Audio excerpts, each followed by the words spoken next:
providing information covering events, activities, and news from Columbus Consolidated Government. You're watching CCG TV News Watch. Welcome to this special weather update edition of CCG TV News Watch. I'm meteorologist Bruce Lee. Given the change in the track of Hurricane Irma, Columbus, Georgia now expects to experience 40 to 60 mile per hour winds, which is tropical storm level winds, and 3 to 5 inches of rain with locally heavier amounts. Now on Monday, September 11th, as the result, the Columbus Consolidated Government will be closed with only essential service personnel being required to report. This closure includes the court system, and CCG will be encouraging private businesses and organizations to likewise cancel all non-essential services. There will be no garbage or yard waste pickup on Monday. It is imperative that citizens not place any cans or debris at the curb ahead of this storm, as those items will clog drains and cause flooding. Remember, Monday garbage will be picked up on Wednesday.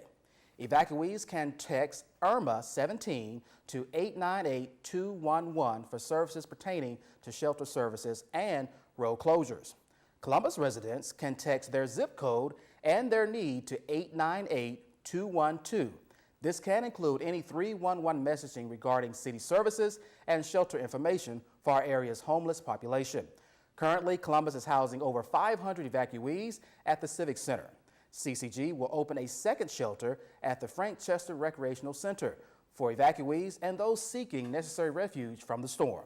We now join Michael King, who is with Columbus Mayor Teresa Thomason at the Civic Center with additional information concerning Columbus, Georgia's preparation for this storm. Well, it looks like this storm, Irma, has turned to the west, and frankly, right now she's headed straight for Columbus. Now, of course, we're 4.5 hours inland, so by that time, we hope the Irma will be shredded, as they say, that the outer wall will certainly have broken apart by the time it hits us. Nevertheless, a storm this large, a storm this strong, is going to bring some pretty serious winds. So you can feel a bit of the wind kicking up now. We're expecting up to 60-mile-an-hour winds. That's too much for buses. It's too much to be sending our emergency personnel out.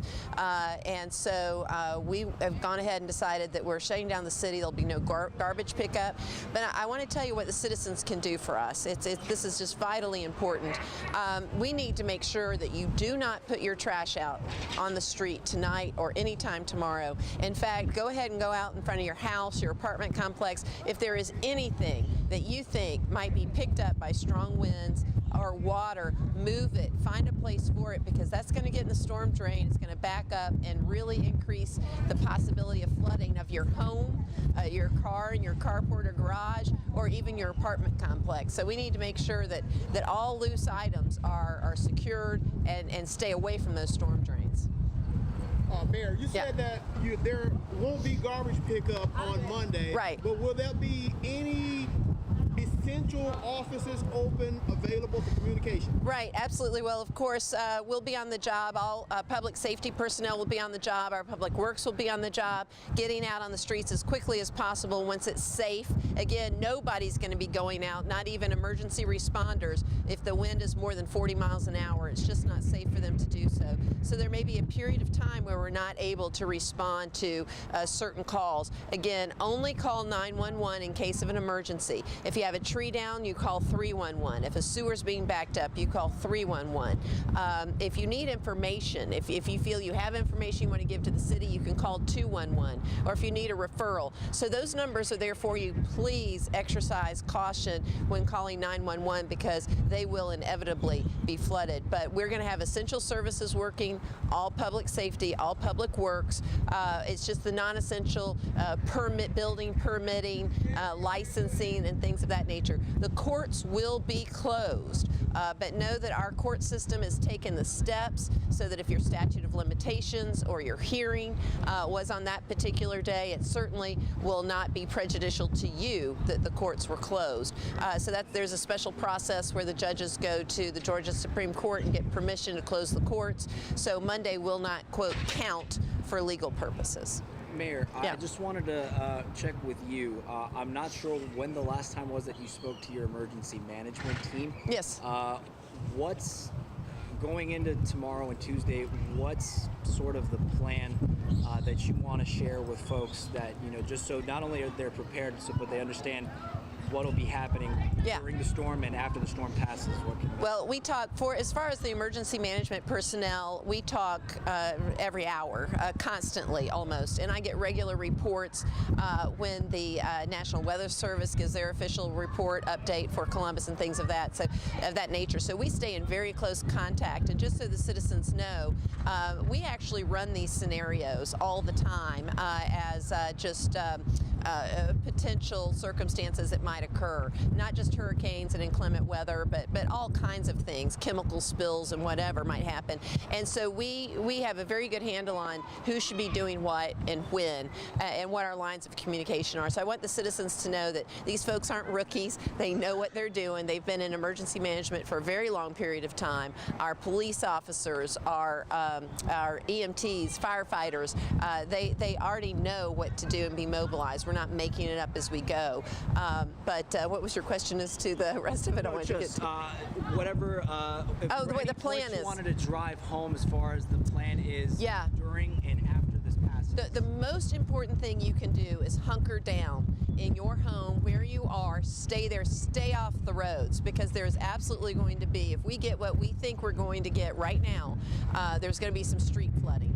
You don't need to be driving through standing water that you don't know the depth of, and you need to stay away certainly from all moving water.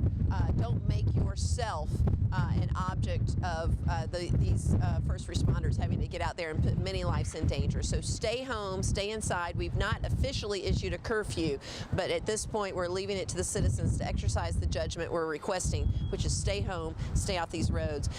As of Monday, 8 a.m., we expect some serious effects of the storm. So really get what you need on Sunday. By midnight Sunday, everybody should be at home, and no one should be leaving their house until the all clear Tuesday morning. Anything else? Let me talk real quick about the shelter, just to let people know. We have 556 people from all over Florida, Georgia. I was talking to people from St. Mary's, people from Sarasota, Florida. It looks like we will be getting even more people from the west coast of Florida. We do intend to open the Frank Chester Recreational Center as a secondary shelter, and so people have come from all over. A lot of these folks are people who are living in houses that perhaps could not withstand the storm, or they were in floodplains. So Columbus is serving a tremendous outreach here. It's been amazing to see what our Civic Center, the volunteers in there are tremendous. The Red Cross has been incredible. The local community, we have local pastors have come. They're holding church on the second floor. The kids that are here are being allowed to ice skate for free. We're trying to give them some sense of stability and also the ability for a little bit of distraction. Families are in clusters with their cots pushed together, creating their own space.